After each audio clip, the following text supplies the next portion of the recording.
Sawa, nawashukuruni kwanza kwa kuja leo mahakamani. Nafikiri mmeona leo tumesikiliza shahidi wa 12 ambaye ni mpelelezi wa kesi hii, na ushahidi wake nafikiri wote tuliokuwa hapa tumeuona na tumeusikia.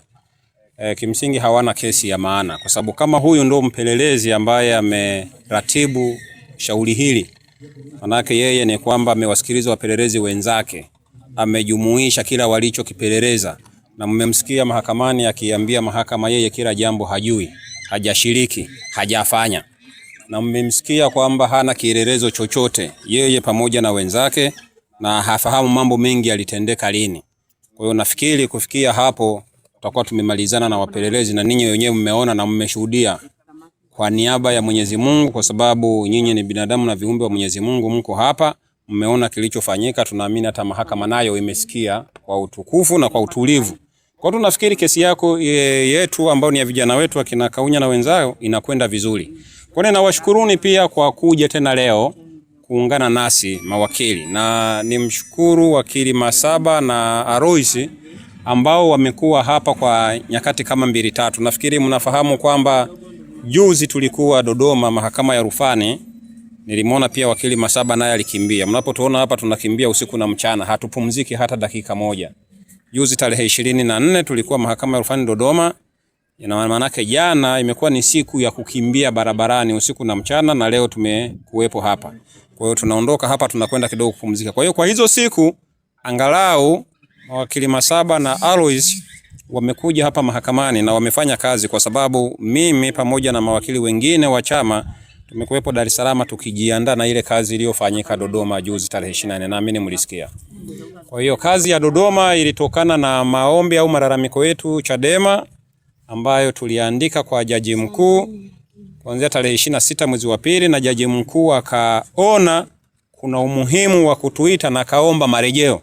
Kwa tumesikiliza marejeo kuanzia kesi ya msingi ile ya madai mnaita kama kesi ya Said Issa, kesi ya madai ya mali za chama, na tumesikiliza marejeo pia ya ile kesi ya kuzuiwa kufanya shughuli za chama.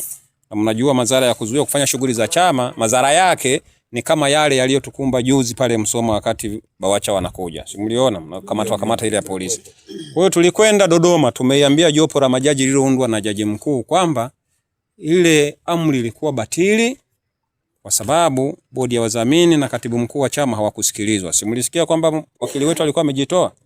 Na wenyewe wakataka kuendelea peke yao. Kwa hiyo tumeiambia mahakama kwamba jaji alikosea kuwasikiliza peke yao bila kutupa fursa ya kufanyaje, ya kusikilizwa. Lakini amri yenyewe kwamba ilitunyima haki zetu za kisiasa za kufanya shughuli yenyewe ya siasa. Nyewe wakina mama ni watu wa kwanza ambao mmeathiriwa. Nitaka tu kukutana tu hapo mnakula mabomu. Lakini mnajua hakuna mtu yeyote aliyegombea. Pamoja na mambo mengine ni kwa sababu chama tulizuiwa kufanya shughuli za kisiasa, sio? Kwa hiyo tulimwambia hiyo iliingilia uhuru wetu na haki zetu chini ya sheria ya vyama vya siasa, na kwa maoni yetu tukataka mahakama ya rufani tuliomba ifanye marejeo. Wazee wa mahakama ya rufani wamesema wanaenda kuandika wanachokiandika. Kwa hiyo mkatikati tuzidi kuomba dua. Nimeona ustadhati hapa anatuombea dua, na tunakushukuru kwa kutuombea dua, na muendelee kutuombea dua pamoja na Sara. Wale wazee wakishukiwa, wakibatilisha yale mengine, tuwe huru, tupate nguvu na ali zaidi za kuwapigania wakina Kaunya ambao wako ndani. Sawa sawa jamani? Kabisa. Kwa hiyo tunategemea maombi yenu.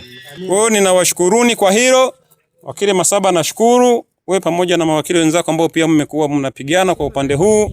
Mimi kama mkurugenzi nakimbia huku na huku. Kwa hiyo kuna siku nipo, kuna siku nyingine sipo, kwa sababu pia sasa wanachama wetu ni wengi na wako maeneo mbalimbali ya nchi. Kwa hiyo pale ambapo sipo, wakili Masaba Moss ni mwenyekiti wa kamati ya mawakili kwenye hii kanda. Kwa hiyo yupo bosi wetu hapa anaendelea pamoja na mawakili wengine ambao wako chini. Lakini tunakuja kwa namna hiyo. Sasa tumeahirisha mpaka tarehe ngapi mmesikia? Tarehe 9, 13 na 14.